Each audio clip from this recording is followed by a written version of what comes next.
Video को start करने से पहले मैं आपको बता दूं कि जिसके घर भी इलेक्ट्रिक स्टव है उसने ये वाली वीडियो बिल्कुल स्किप नहीं करनी, क्योंकि इतनी यमी सी फ्लफ़ी रोटी मैं आपको बना के दिखाऊंगी कि इलेक्ट्रिक स्टव पे किस तरीके से बनाई जा सकती है। उसके अलावा एक मज़ेदार सी रेसिपी बनेगी और डिफरेंट काम किचन में मैंने करने हैं जो कि आपके काम आने वाली है ये वीडियो। तो चलते हैं अपनी वीडियो की तरफ, टाइम हमने बिल्कुल ज़ाया नहीं करना। अस्सलाम वालेकुम एवरीवन, आई होप कि आप सब खैरियत से होंगे। अल्हम्दुलिल्लाह मैं भी खैरियत से हूँ। जैसे ही हम लोग घर पहुँचे हमारा ज़बरदस्त सा टूर कंप्लीट हो चुका था और हम घर आ चुके थे। तो मैंने दूसरे दिन सुबह सवेरे ही मैंने काम करना शुरू कर दिया, क्योंकि मैंने आपके साथ लास्ट वीडियो में शेयर किया था कि घर कितना डर्टी हो चुका था। अब मैंने इसकी डीप क्लीनिंग करनी थी। आज मैं सुबह सवेरे ही लगी हुई थी काम पे। सबसे पहले मैंने घर की डीप क्लीनिंग की, उसके दरमियान में ये पार्सल आ गया था जो कि मैं आपके साथ शेयर कर रही हूँ। ये एक बारबेक्यू ग्रिल है जिसको मैं इलेक्ट्रिक स्टव पे यूज़ करने वाली हूँ और एक मज़ेदार सी रोटी बनाने वाली हूँ। तो आपने वीडियो को कहीं से भी स्किप नहीं करना और मेरे साथ रहना है। अब मैं किचन में आ गई थी। किचन भी बाकी घर की तरह काफ़ी मैसी मुझे लग रहा था, क्योंकि डोर्स भी हम लोगों ने बंद किए थे, विंडोज़ भी।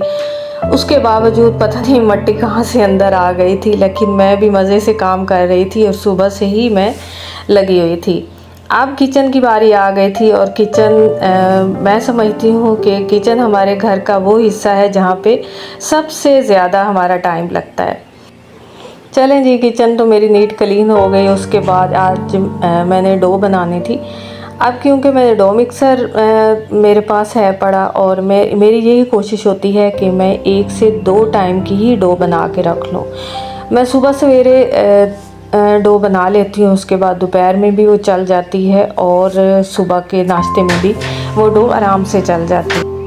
तो आज जब मैंने फ्रिज में देखा कि मैं रोटियां भी साथ बना लेती हूँ, लेकिन मेरी डो ख़त्म हो चुकी थी, तो लगे हाथों मैंने डो मिक्सर का बाउल उठाया और उसमें डो बना ली। मेरी यही कोशिश होती है कि मैं जब खाना बनाने लगती हूँ तो सारे काम साथ के साथ निपटा लेती हूँ। अलग-अलग से मैं काम नहीं करती कि सुबह मैंने अलग किए हैं, दोपहर में अलग किए हैं, रात में अलग किए हैं।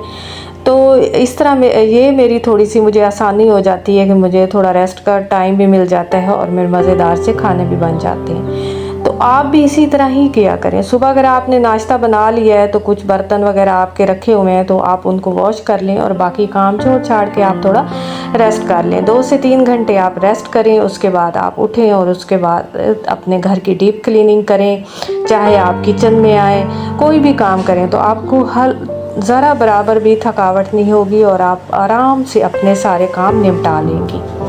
तो ये है मेरा काम करने का तरीका। इस तरीके से मैंने साथ में आपने देखा कि मैं आज दाल बना रही थी, क्योंकि बच्चों की फरमाइश पे दाल आज बनाई जा रही थी। बच्चे कह रहे थे कि काफ़ी टाइम से मम्मा स्पाइसी खाने खाए हैं, तो आज बिल्कुल कोई नॉर्मल सा खाना बनाएं। तो मैंने सोचा कि दाल ही बना लेती हूँ, क्योंकि जब इसको फ्रेश हम दाल बनाते हैं, उसको तड़का लगाते हैं तो बड़ी ज़बरदस्त सी लगती है। साथ में मैंने सुबह सवेरे ही बर्तन लगा के डिश वॉशर में रख दिए थे और जब मैं बाकी काम कर रही थी तो ये वॉश हो चुके थे और देखें कितने ज़बरदस्त से स्टीम से ये खुश्क भी हो जाते हैं। जस्ट इनको उठाना होता है और रैक्स में शिफ्ट करना होता है। तो डो बनाने के साथ ही मैंने इनको भी साथ ही शिफ्ट कर लिया। इस तरह मुझे काफ़ी सारी आसानी हो जाती है। बर्तन जब वॉश हो जाते हैं तो किचन बिल्कुल नीट लगता है और ऐसे लगता है कि किचन में काम भी नहीं है। तो जब से मैंने डिश वॉशर लिया है तो मेरे थोड़ा सा मुझे आसानी हो गई है। उसके साथ मेरा आटे की डो भी बन जाती है, तो मैं बड़ा इजी सा फील करती हूँ। तो आप अगर मेरी वीडियो अगर आपको अच्छी लग रही है तो अगर आप कोशिश करके डिश वॉशर भी ले लें, डो मिक्सर भी, तो मैं समझती हूँ कि आपकी ज़िंदगी भी थोड़ी सी आसान हो जाएगी। यहाँ से मैंने डो का बाउल उठाया और अब मैं इसमें डो शिफ्ट करके रख दूँगी। 5 से 10 मिनट इसको जब भी मैं ताज़ी डो बनाती हूँ तो उसको फ्रिज में ज़रूर रखती हूँ, ताकि इसकी रोटी बड़ी अच्छी सी इस तरीके से बन जाती है जब इसको फ्रिज में रख के 10 से 15 मिनट इसको स्टे दिया जाए। यहाँ पे मैं डिश वॉशर में सारे कप शिफ्ट कर देती हूँ आसानी से। ऊपर वाला जो रैक होता है डिश वॉशर का, उसमें कप जब जितने भी हमारे आपके हैं या मेरे जितने भी होते हैं, मैं ऊपर ही यहाँ पे शिफ्ट कर देती हूँ और आसानी से बड़े साफ़ और नीट और क्लीन साफ़ हो जाते हैं।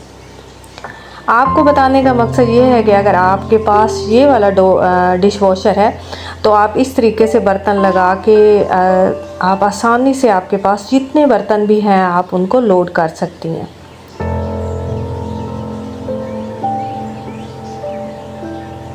यहाँ पर जी मेरी डो रेडी थी। अब मैंने अपने हाथों को थोड़ा सा गीला किया, पानी लगाया हाथों पे और उसके बाद सारी डो को बाउल के अंदर शिफ्ट कर दिया। मैं यहाँ पे घी नहीं लगाती, जस्ट मैं पानी से ही इसको इसमें शिफ्ट कर देती हूँ और आसानी ये देखें कि इतनी ज़बरदस्त सी मेरी ये डो रेडी हो चुकी थी। डो जब मैं बनाने लगती हूँ तो मैं जब इसमें बाउल में आटा डालती हूँ तो थोड़ा सा मैं इसमें पानी डाल के इसको हाथों की मदद से भी गूँध लेती हूँ जब मुझे जल्दी होती है कि मैंने फटाफट रोटी बनानी है। क्योंकि सुबह ब्रेकफास्ट के टाइम इतनी जल्दी होती है, मुझे हस्बैंड ने ऑफिस जाना होता है, तो मैंने फटाफट जब मैं देखती हूँ कि मेरे फ्रिज में आटा नहीं पड़ा और मैंने डो रेडी करनी है तो मैं इसको हाथों से पहले थोड़ा सा रेडी कर लेती हूँ और उसके बाद मैं इसको डो मिक्सर में लगा के 1 मिनट भी नहीं लगता और मेरी डो रेडी हो जाती है। उसके बाद ये मेरे पास टमाटर आए पड़े थे तो मैंने उनको वॉश करके पहले स्ट्रेनर में रख लिया था। अब मैंने देखा कि वो खुश्क हो चुके थे तो लगे हाथों मैंने उनको भी कंटेनर्स के अंदर ऐड करके रख दिया। टमाटर अगर हम वॉश करके पहले से ही रख लें तो जस्ट फिर बाद में हमें इनको उठाना होगा और रेसिपी के अंदर ऐड करना होगा।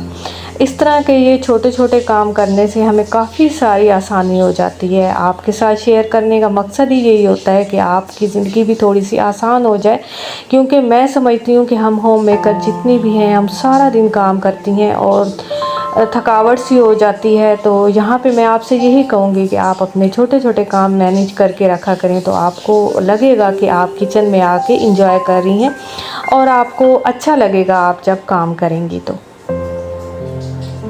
डिश वॉशर से बर्तन निकालने के बाद भी ये देखें बर्तन हमारे किचन में इतने हो जाते हैं, इनको पता नहीं क्या मसला है।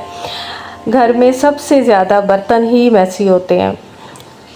तो लगे हाथों मेरे थोड़े से ये पड़े थे, मैंने दाल के साथ जो अच्छे से उनको ब्लेंड किया था वो भी देखें कैसे नज़र आ रहा है, जिसको ब्लेंडर हैंड ब्लेंडर भी कहते हैं। तो मैंने उसको भी वॉश किया। उसके साथ ये छोटे मोटे मेरे बर्तन थे, फ्राई पैन था जो कि मैं डिश वॉशर में नहीं लगा सकती थी, तो बाकी छोटे से और बर्तन भी थे उनको भी मैंने वॉश किया। और हाँ, यहाँ पे सिंक को मैं किस तरीके से नीट करती हूँ, जैसे ही मैं बर्तन वॉश कर लेती हूँ तो फ़ौरन ही इसको मैं स्कॉच ब्राइट के साथ अच्छे से कोई लिक्विड या विम मैक्स बार जो साबुन होता है उसके साथ में अच्छे से इसको वॉश कर लेती हूँ। और ये मैं एक दफ़ा नहीं करती दिन में, जब जब मैं बर्तन वॉश करती हूँ या मेरा सिंक मैला मुझे लग रहा होता है तो मैं फ़ौरन ही उसको इस तरीके से स्कॉच ब्राइट के साथ अच्छे से सारा वॉश कर लेती हूँ।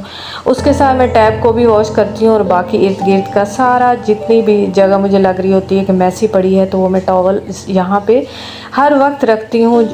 इस टॉवल का मुझे ये फ़ायदा होता है कि इससे पानी नीचे नहीं जाता और सिंक भी नीट क्लीन रहता है और पानी सारा जो है जैसे कि नीचे गिर जाता है बर्तन वॉश करते हुए, तो ऐसा भी नहीं होता। और देखिए कितना मेरा ज़बरदस्त सिंक लग रहा है और ऐसे लगता है कि मैंने आज के आज ही इसको किचन में लगवाया है। अब जी मेरी बारी आ गई थी कि मैंने दाल को तड़का लगाना था। और तड़का मैं किस तरीके से लगाती हूँ, जस्ट आज मेरे पास अदरक नहीं थी, अदरक और लहसुन का मैं तड़का लगाती हूँ, लेकिन अदरक मेरे पास नहीं थी तो मैंने लहसुन का एक गट्ठा उठाया और उसको मैंने उसके सारे जवे जो थे उसको उनको अलग-अलग किया।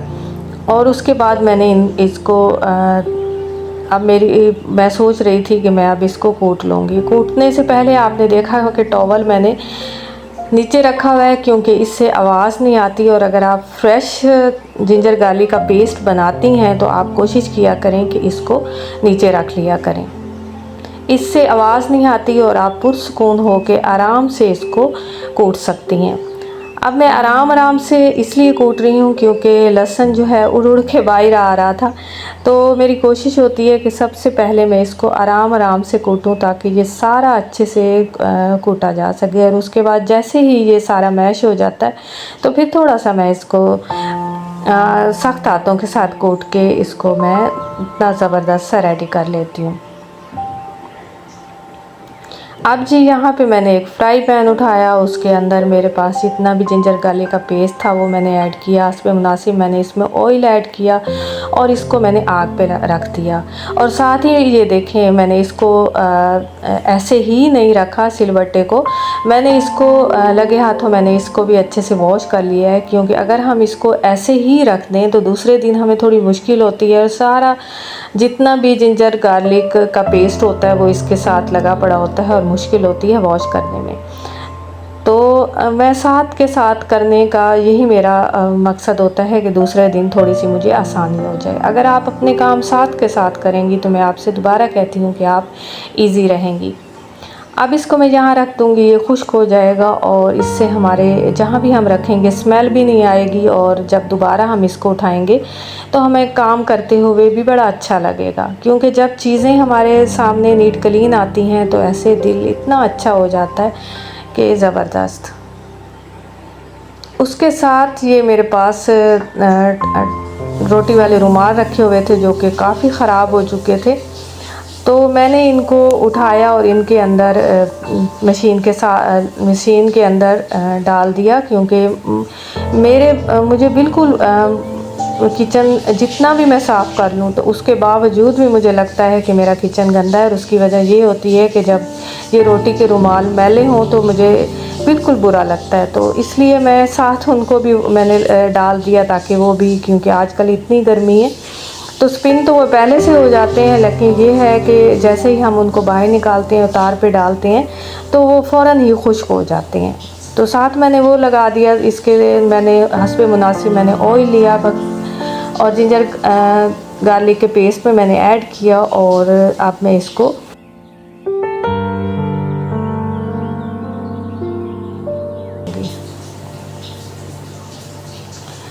अगर आप मूंग की दाल बना रही हैं, जस्ट खाली मूंग की दाल, तो आप जैसे ही इसको सारा आप समझेंगी कि ये हमारी रेडी हो चुकी है, तो यहाँ पे बघार लगाने से पहले आपने गरम मसाला थोड़ा सा इसमें ऐड कर लेना है, जो कि मेरे से स्किप हो गया है। लेकिन गरम मसाला आपने बिल्कुल मिस नहीं करना क्योंकि ये इस दाल के अंदर बहुत ही यम्मी लगता है और जब बच्चे खाते हैं तो खूब इंजॉय करते हैं और साथ में आपकी थोड़ी सी तारीफ़ भी कर देते हैं।